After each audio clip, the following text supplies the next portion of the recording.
you're feeling down and like your world's moving slow, just remember your race. It moves at your pace when marching towards your goals. And brighter than the stars. Don't take impossible. Nothing is impossible. You're brighter than the stars. An angel, angel, angel, soaring like an eagle, eagle, eagle. Nothing is impossible. Don't take impossible. You're brighter than the stars. Good evening, ladies and gentlemen. Welcome to Talking with 3D. I am your host, Derek Darrell Dixon, and we're right here on Pushwork TV. I am excited. Once again, I have a very interesting guest to just come on the show and then bless us with a lot of knowledge, things that he's doing, and important information. This information, I think, is so intriguing that we as men, a lot of times we don't find that safe place in order for us to have conversations, in order for us to have an honest relationship with each other. So conversations like this to me are so needed, and especially within our Black and Brown community, it's so needed. And within the family unit, it's so needed. With our young boys, it's so needed. We have to teach them now in order to converse, to have conversations, to learn how to have trust. We always want to send our boys out and say, suck it up and don't cry and do these things. And we have to teach our young boys, it's okay to have emotions. It's okay to feel. It's okay to be who you are. So, and we're becoming a society where a lot of things are acceptable, but it's a lot of things that are still behind the curtain. So I hope that we can enlighten you tonight. It may be a sensitive subject, but again, it's a subject that is well needed. And, you know, Talking with 3D, it's always real talk for real people. So tonight I am here to introduce Pastor Troy R. Jones is here with me on Talking with 3D. He is a certified life coach, inspirational speaker, an author, a social advocate, a domestic violence survivor. He is also the founder of 108 Community Organization. It is his passion in life to help others find happiness by identifying, acquiring, and maintaining healthy relationships. He also believes that it is important that a person continues to strive to become the best version of themselves. People can do that by overcoming and accepting the troubles of their past and eventually putting it all behind them. So ladies and gentlemen, may I introduce to you once again, Pastor Troy Jones. Welcome, sir, to Talking with 3D. Thank you, Derek. Derek, just listening to that, I was like, wow, I've done some things, right? You have done just a little bit. My goodness, right? So, oh wow, thank you for that wonderful introduction, and thank you for allowing me to share this platform with you and your audience. I hope it's something that I'll say or do or that will move. If it's just one person Yes. inspired by this conversation, that's one person that is on the path to healing and just doing better for themselves. So thank you for sharing this space with me, that perhaps it's just going to be one person. If more, that's wonderful, but just that one person is enough. That's right. That's right. Because, you know, a lot of times it's hard for us as men to want to accept, you know, being able to know that we've been through something. Yeah. You know, we want to mask it. What we want to do is that we want to go to the bar, go to a club, drink it out and talk it up and everything, not realizing you still have to drive home or go home or wherever to work, wherever it is, back to that problem, that situation. So how can we create, and I would just start off asking you that, how can we create a safe place for men. And one thing I want, before we really get deep into this, is that, it's like, women go through things and women do this too. But what we're talking about today, and I think that people have to understand, and people have to allow men to be able to have conversations. And it's okay for us to have conversations. And you know why? You may understand better why men think a certain way by allowing and hearing what a man has to say. Because it's not always about, oh yeah, we think, oh yeah, we doing this, we doing that and everything. No, listen to what we have to say, because you may learn something today. So, Pastor Troy, how do we create that safe place for men? Glad you asked that question, Derek. Listen, you nailed so many things, man. You just nailed it. Just coming out the gate, you nailed it. The stigmas, the social norms, the stereotypes of what a man is, and a lot of women have painted this image of what a man is. So then we try to live up to an image that a woman created. When we get with one another, that man code is real. And I don't care where you're from, what you look like, what your background is. And Derek, you can contest to this. If I meet you and I shake your hand and I can look you in your eyes, you my dude for life. That's right. That's right. You could just meet someone in another country. It's that man code, right? And so if that comes naturally and instinctively, how can a woman ever tell us what it is to be a man, what it is to be a good man? That's something that we have to identify for ourselves. And unfortunately, the misconception is that you have to bumble through life and figure it out yourself by trial and error. I thought that until I got out of an abusive relationship. And Derek, I didn't know that it was abusive. I didn't know that it was abusive until I went to the doctor, because I had all these symptoms. I thought I had cancer. My kidneys were shutting down. I had sepsis. I had all of these things. And that doctor told me, Mr. Jones, I have some bad news for you. You have less than a year to live. Wow. What? And I came in here for a checkup. You're giving me some nonsense. Wow. That's a shocker when someone can put an expiration date on your life. Wow. And it changed everything. It wasn't, hey, take this pill, take this, you're going to be fine.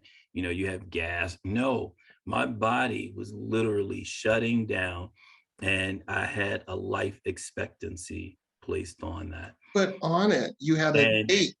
I had a date. I had a date, and it was going to be 2013 was supposed to have been my last year on this planet, according to what the doctor shared with me. But then I had a wonderful doctor. I had the best doctor in the world. He said, Mr. Jones, but don't worry. I think we can beat this. He said, take this every day in the morning until you feel better. And he wrote a prescription, and that prescription was for Latin jazz, like Latin jazz, right? And he said, because you need to smile, you need to lighten up, and because your system is shutting down. That's why you're producing these cancer-like symptoms. I was cleared of cancer. It took a while. Actually, 2 years ago is when they actually officially said that I am free, that I'm cancer-free. Can you understand that? From 2013 until 2019, going into 2020, when they finally cleared, like that's a long process, it's a process, right? And that's the healing process. You think healing just takes place right away. So to answer your question, coming out of that space, I realized there wasn't a place for me to go. And let me be very, very clear with what I'm about to say. If I was getting out of prison, there were support groups. If I was getting off of drugs, there were support groups. If I was gay, there were support groups. As a heterosexual male trying to have a healthy relationship, crickets. Yes. And I thought, well, what can I do? I just don't want to create these same mistakes, Mhm. right? Right. And so I went to a couple of support groups, co-ed, mainly women. I didn't feel safe. So one day, this guy and I, we went to have dinner. We were at the bar. We were sitting at the bar. And I said, you know what? I think I want to start a group for men myself. And that bro code, he said, he like, I'm gonna imitate my hand in his hand. He said, do it, yo. That was it. Right. I was like, okay, cool. Right. Right. And that's all that needed to be said. Right. That's all that was said. I spent the next year writing a curriculum, and I launched it February 12th, 2014. I launched B6 Men's Support Group Curriculum. It's a weekly men's support group, and we've been meeting every single week since 2014. As a matter of fact, we just met today, and now I have other men that I've trained. We have men from Cameroon, we have men from South America, we have men from all over the country.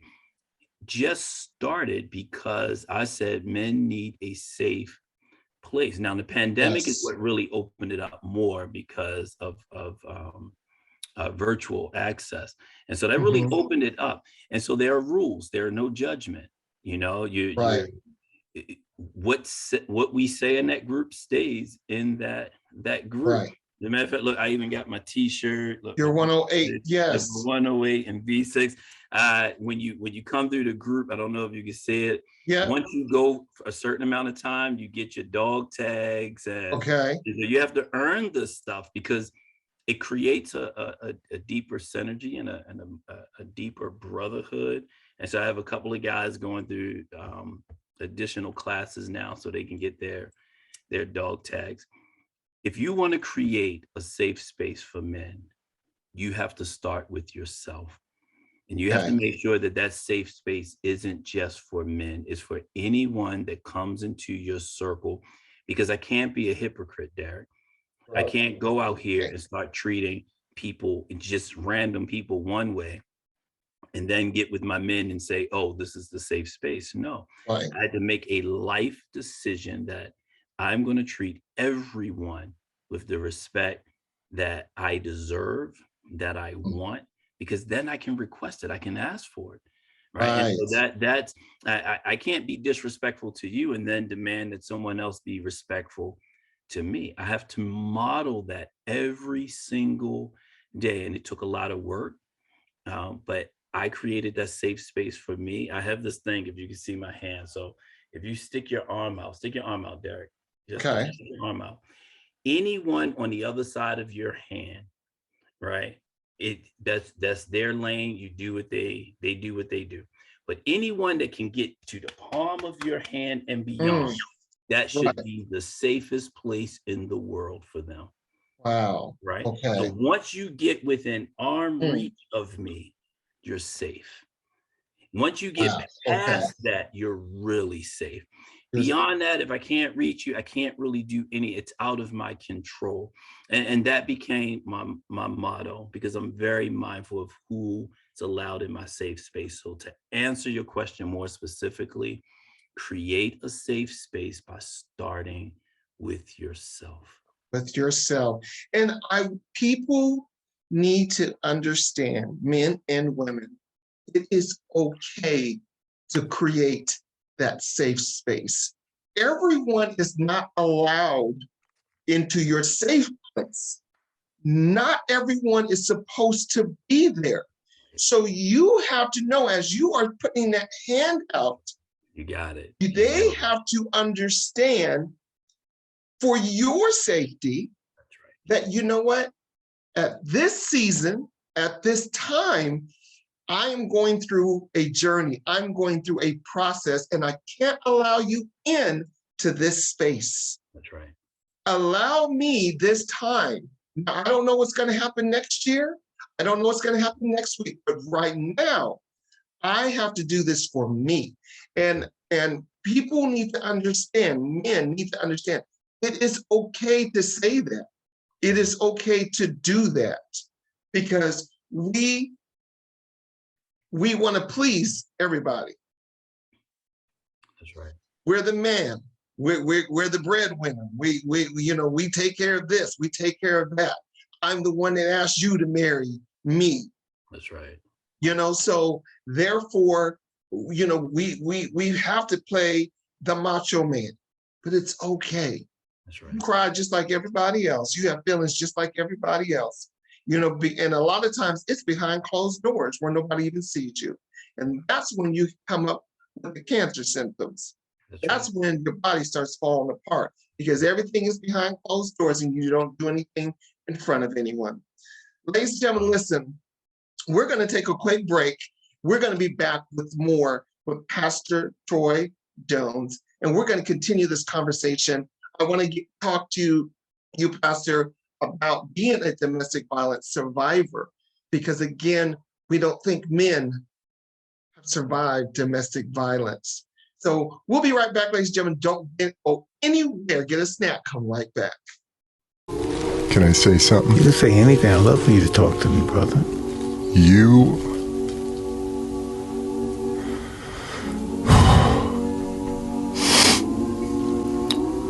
had to go through all of that so that you could change the world, dude. Really, I don't see that. I don't know. You don't realize how many lives you're changing, saving, because of who you are and what you've been through and how you're willing to speak about it now.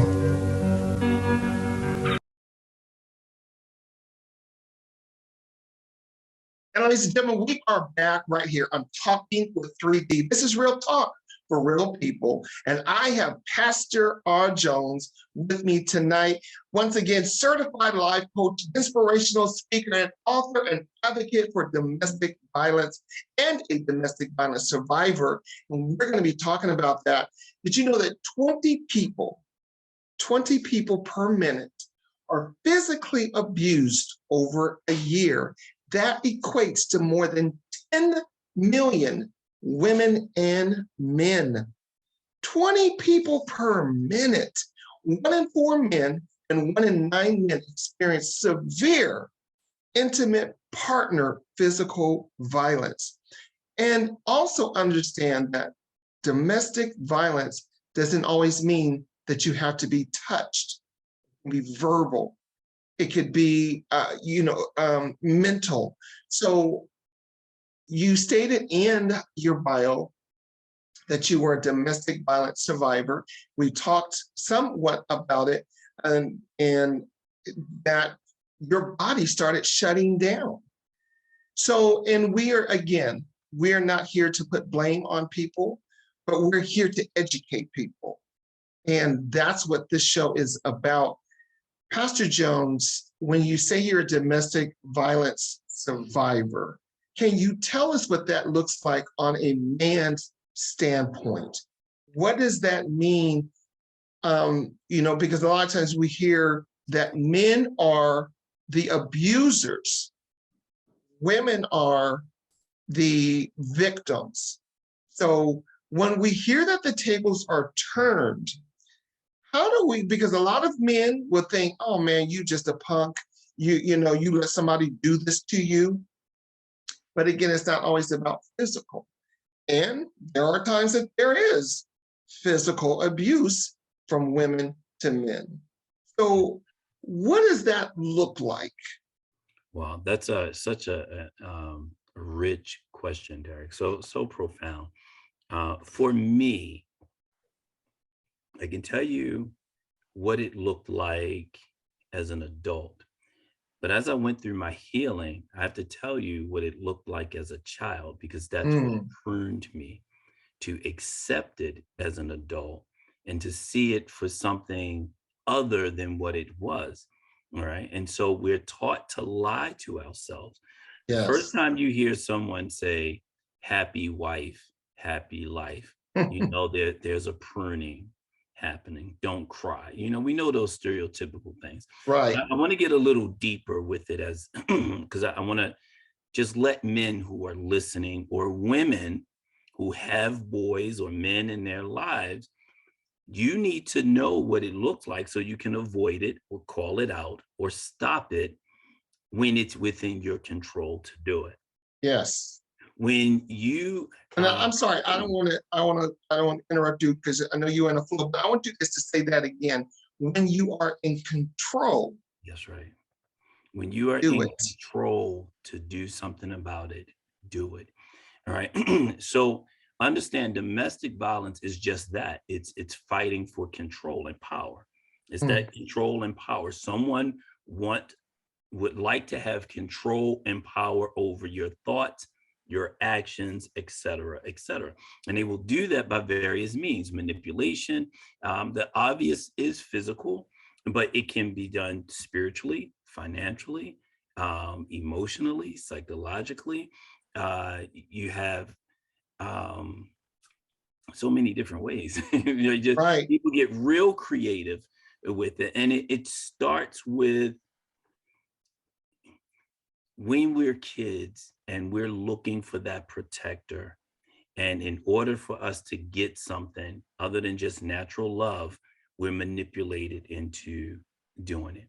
If you don't do this, you won't get that. Now, that sounds very general, so I'm going to be very specific, right? If you don't be nice to that person, you won't get. Well, where are my appropriate boundaries? What if I sense something about this person and I don't want to be nice about it? Oh, go give your auntie a hug and a kiss. Oh, you better go do. You're going against a very natural instinct that a child may have.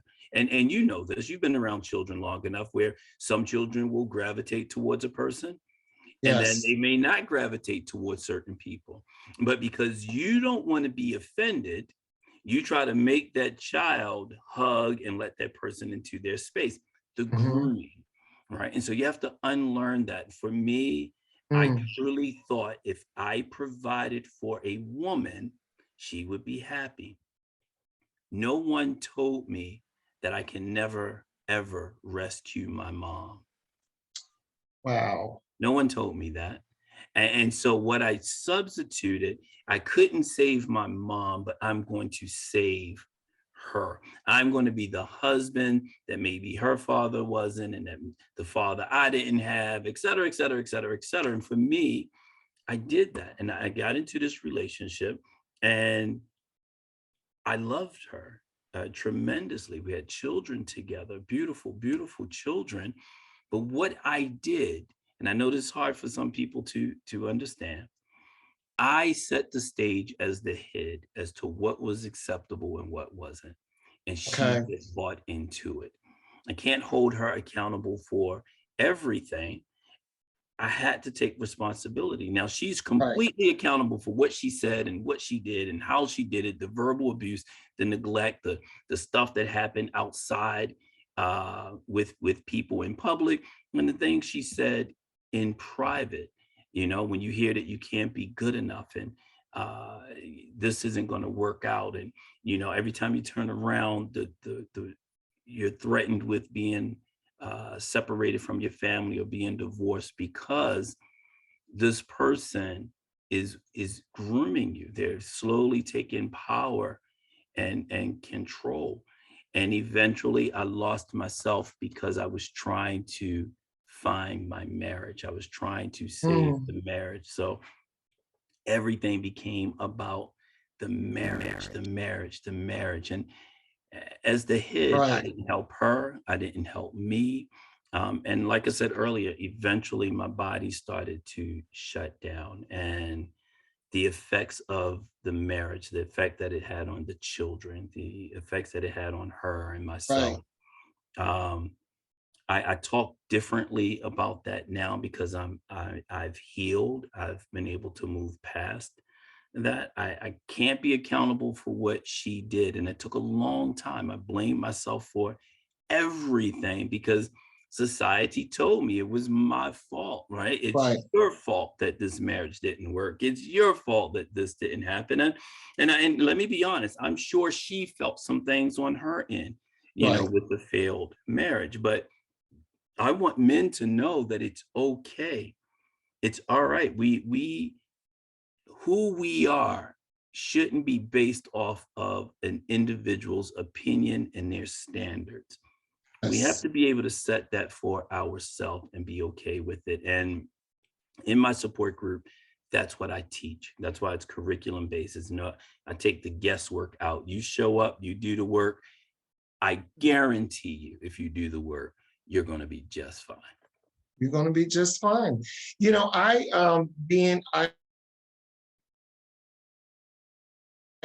had was married for 7 years, and I remember going through a period where I never heard my wife at the time, never heard her say, "I love you." Wow. I never heard her say, "You look nice today." I never heard her say thank you. So there was times that I felt so neglected, Yeah. not appreciated.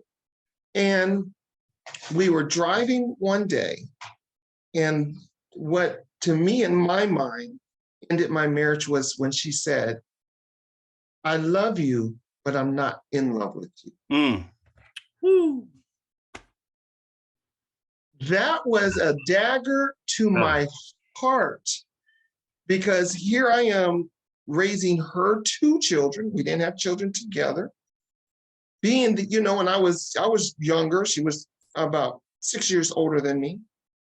And to hear those words, and I'm like, so all this time, what did it mean?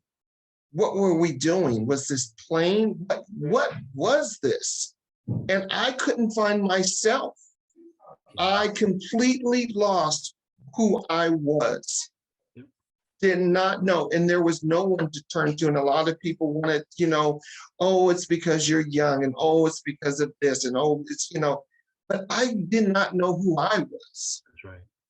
That's right. You know, Derek, what you're saying is just amazing. And a lot of guys go through that. I meet guys every single week from all walks of life. And one of the things that it's very hard for a man to hold a woman accountable. It's harder to hold your mama accountable. Yes. Right? And oh my gosh, because we grew up, don't say nothing about my mama. That's right. Say nothing about my mama. That's right. That's right. So this is a question that I've asked men so many times. It's easy to blame daddy because he wasn't there. So you could blame him for neglect, but who abused you? That's good. Who hurt you? If she was always there, who did this to you, or who allowed these things to happen if daddy wasn't there? And we can hold him accountable for that. Right. We need to hold mama and auntie and granny. We need to hold them accountable as well. And in order to heal, I want to say this from every fiber of my being, the beginning, the first steps of healing is acknowledging. Acknowledging. Most people say accepting. Well, you can't accept anything if you haven't acknowledged it. Right. And so once you acknowledge, then you can begin to accept. Right? You acknowledge and then you accept. And before we leave, I have an assignment that I want to give you and all of your listeners to do. And I dare them to do it because it's going to open up your eyes. But I'll save that towards the end. But I just want all of you to remember exactly what we're saying. You have to acknowledge and then accept. And then once you accept, you have to make a conscious effort to make a decision. And now all the lies are gone. It's right there in front of you. You're dealing with facts, not opinions, not guessing. So I have that surprise for you guys a little later. And when we're dealing with the facts, they're your facts. That's right. Oh, these are my facts, because once I have, like you said, the first step to healing is acknowledging. Once I'm acknowledging them and then I accept it, I'm accepting my facts. That's right. Not theirs. That's right. My facts. Ladies and gentlemen, listen, we're going to be right back. We're going to come back. We're going to talk about the organization and some more information about how you can be a part of it. The 108 Community Organization. So don't go anywhere. You're watching Talking with 3D. I'm here with Pastor Troy Jones. We'll be right back. You okay? I mean, I know you're going through. I know you feel lonely. I know you feel depressed. I know you feel like the world is on your shoulders. I know there's so many secrets that you can't even talk about. But we're here for you. The brothers are here. I know you're thinking, what brothers? We're here for you. We celebrate you. We appreciate you. We love you. Just hang in there, my brother. Be strong. It's okay to cry. It's okay to feel upset. It's okay to have feelings. But it's okay to get help. And ladies and gentlemen, we are back once again. I am here with Pastor Troy Jones, and we are talking about working safe place for men to be able to be men. You know, we talked about that bro code, and a lot of times that men need that space, that area, in order to talk to one another, to communicate with one another. And a lot of people are like, what do y'all need to do? Y'all can go, y'all go barbecue, y'all go golfing, y'all go do that, y'all do that. That is something to relieve whatever stress and everything, but you still got to go back to that same situation. The organization started out of a need, and that's what I was telling you about. And 108, the number signifies the highest level of consciousness, right? In numerology, if you follow numerology, but it's the highest level of consciousness. And I thought that was very appropriate.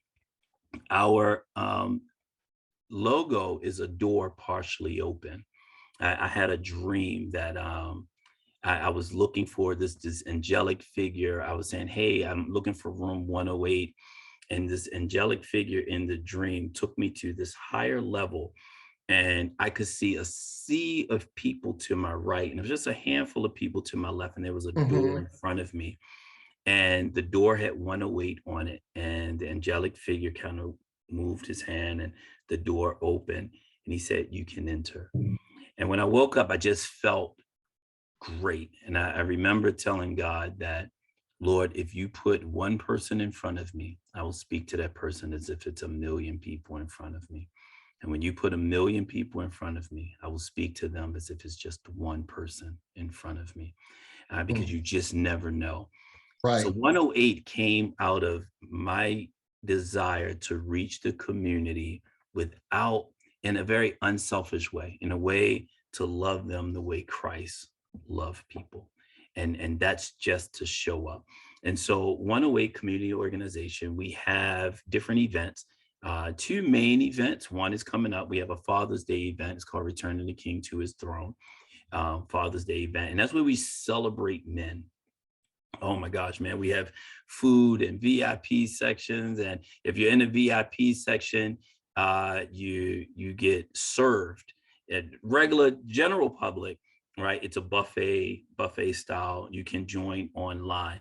Now, regardless of which ticket you purchase, if it's online, if it's the general, or if the VIP, you get a raffle ticket that will allow you to go to the DR next year, where we're hoping to host us. Now, we try to get other vendors involved, other people involved, because we want you to be able to promote your product. And so whenever we do community events, we go into the community, we find out which people, what their gifts and talents are, and we ask them to get a vendor's table. Depending on how much money you have, it can be from $25 to $100. It depends. Sometimes just come for free. We need men to know what their resources are. And so I target men. Right. because you can't target the family if you leave the men out. And so I Right. always say men and their families. So when we go into the communities, we're targeting men so they can target their families. We provide resources for men and their families. And so that's what 108 does. We have an online presence. You can go to 108organization.org and, find us that way. We also have the curriculum, the men's support group. That's open to men every Wednesday. But there's also another component where if you want to become a certified member and get your dog tags, then you can do that as well. And you can go to b6men.org if you want to be part of that larger community. We even have a secret handshake, Derek. Like, Yeah, I know that's right. it's like a fraternity up in here, right? But we have a great time. The whole idea is to really put men in their proper space, love on them, let them be heard, and model to them how to take care of their families. And you said it in the beginning. I teach men how to identify, acquire, and maintain healthy relationships, provide them with the tools, the essential tools to protect themselves spiritually and emotionally. There's a lot of people that will say, and nothing against this organization, but oh, y'all did the Million Man's March and y'all was supposed to change the world and all this kind of stuff. What will differentiate you from just saying we're not just a movement? Yeah. This is about, like you say, empowering. Wow, that's a beautiful, oh my gosh, because listen, I'm part of that Million Man March movement. I was there when I was younger, and I wanted to make a difference. I didn't want to look back and say I didn't make a difference. Right. This isn't a movement because you said empowering. If it was just me talking to men and doing it, then that's something different. But for 8 years, we meet every single week. That's more than a movement. That's a commitment. Right. But Right. now it's not just me. I have other men that's facilitating these groups, right? We have been invited to England because of what we're doing. And so, as a matter of fact, I'm meeting with some of the heads of this organization in England on Saturday, right? Because they want to bring us there. And so when it's a movement, it goes and comes, you forget Right. about it. But when it's a way of life, it really acknowledges, and it's patient and it's consistent. I'm not doing this for glam or glory or Right. financial gain of any kind. I'm doing it because it's the right thing to do. And you have Johnny Depp and Will Smith. You have all these men that are coming to the forefront, and you're kind of seeing in the background the abuse. I want to say the abuse has been there since Yes. mankind began. And Yes. I just started my journey February 12th, 2014, which is a beautiful thing. And this is how I know that it's God sent, because when I birthed B6, that's the men's support group, I'm like, it's my son, my biological son. In 2019, I had a biological son. Guess when he was born? February 12th. Wow. February 14th. Right. February 12th, February 14th, I launched my men's support group, and February 12th, 2019, my biological son came. So anyway, wow. Meant to be. You also published a book called The Forbidden Journey. It discusses the abuse suffered by men in hindsight and how they can get better. So tell us a little bit. We've got about 5 more minutes here, and then I want to do the exercise. So tell us about a little bit about the book and where we can find the book. So the Forbidden Journal, you can find it on 108organization.org, or you can find it on Amazon. If you get it off of 108organization.org or inbox me, you can find me at Troy R. Jones on Facebook, or 108 Organization on Facebook. Inbox me, you get a personalized copy. I'll autograph it for you. The book just covers what abuse looked like when it's not physical. And so I kept a journal, and it gives you, listen, I disclosed a lot, in that. But I published 3 books. And so All of them are geared towards helping people to understand what abuse looked like from a man's perspective. I have another book that is scheduled to come out Father's Day weekend. It's called Men Are Sexier When They're Transparent. And so it's a co-authored book for men that's sharing their journey that have actually healed.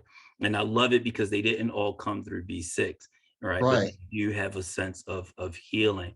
And so women want men all the time. Tell me your story, baby. Come on, tell me. What's going on? Well, now you're going to get it. Men are sexier when they're transparent. That book is coming out. The beautiful thing is that I get to help other men become authors, right? How empowering is that? And so you can find the book on Amazon or 108organization.org, or find me on Facebook, Troy R. Jones, and would love to go a little more in depth. And if you want me to speak at any events, just let me know. I'll do it.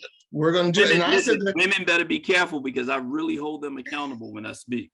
Just okay. And I said the forbidden journey is the forbidden journal. The forbidden journal. And that was because she found my journal and wrote in it that she forbid me to write anymore. Wow. So come on now. That journal, my personal thought, she told me that was it. That was a wrap. Don't write this stuff anymore. So. And then the other one you're doing is sexy. Men are sexier when transparent. When they're transparent. When they're transparent. So I'm about to be transparent. So y'all gonna see that sexy side of me. I'm about to be transparent. So let me let y'all know. Hey, so you ready for the exercise? Yeah. So let's do the exercise here. I got my pen, my paper. All right. Yes. So on one side of the paper, what I want you to do is make a list of everyone, including yourself, who have said positive things about you that you believe. I mean, they always speak positive about you, and you got to make that list. Now, you might just be writing down the exercise on it. You may not have time to do the whole thing, right? But on that list, so make your paper horizontal. I'm sorry, make it horizontal. So at the top, you want to write all the names of the people that support you, that love you, that's been in your corner, and you got to be at 100. Don't pretend. All the people that had positive things to say about you. Now, underneath, you want to write down everyone that has spoken negative about you, who may question you or just make you, you don't feel like your whole self, like you have to pretend.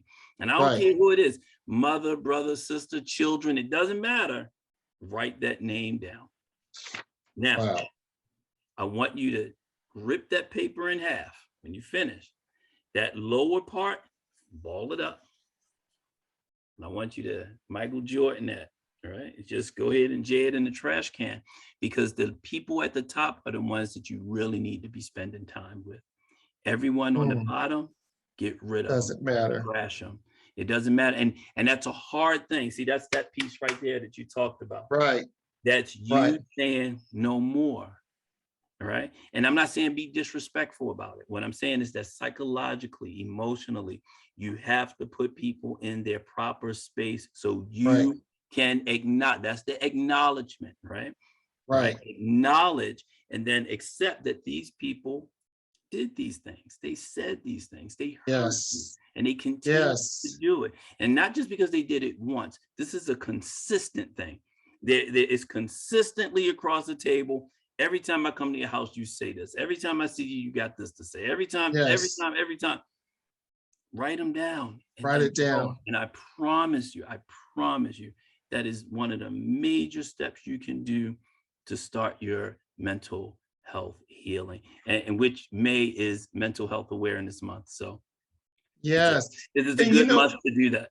I want to say, Pastor Jones, it's a hard lesson to learn, but it's a much needed lesson to adapt to, because I am now learning that for myself. You know, there's some people that are not supposed to be in my life. And now I'm okay with that. Yeah. It's okay to say, you know what, I can't, you know, and you have to be real, I can't with you. We just can't hang like that. And it's not hating, no, it's not like that. But I just can't with you. And I have a friend, and he'll say, I love it. I love it. He's like, I can't talk to you when you get like this. see, I can't do it. I love it. Like, I can't talk to you when you get like this. And every time he says it, I don't know what it is. It just cracks me up. I think because it's so real and so true. Right. That when you get into this space, some people you just can't talk to, nor should you. Nor should you. Nor should you.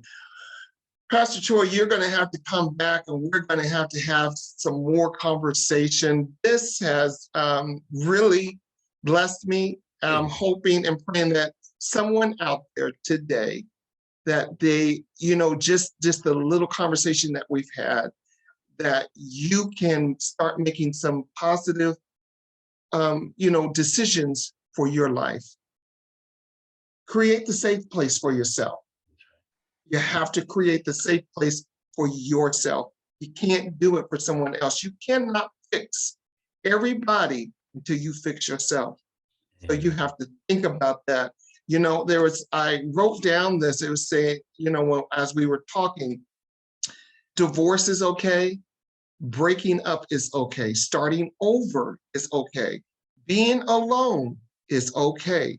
What is not okay is staying somewhere you're not valued or appreciated. Ooh. So you have to learn to find your safe place and learn that it's okay to be appreciated. Amen. Hey, do it for yourself. Can I give 3 of our hashtags? Yes. Better men create better men. Healed people heal people. And of course, B6 Men Support Group. Yes. So find really quick, Pastor John, tell everybody where we can find you once again. 108organization.org, 108 Organization on Facebook, or my name, Troy R. Jones on Facebook. Those 3 things will get you exactly what you need. Reach out to me. I really want people to do the homework and reach out to you, Derek, and yes, and let you know if it worked. And Derek, please do the homework. Get back to me. Let me know what that process was like. Yes, I would definitely love the feedback. Pastor Jones, thank you so much. Ladies and gentlemen, you are watching Talking with 3D. Of course, this is Real Talk for Real People. Again, do the homework. Do it for yourself. Start the Forbidden Journal. Get the book. Get the book and start your own. But we are going to do this together. We got the bro code. We're going to be all right. Thank you for tuning in to Talking with 3D. Have a great night.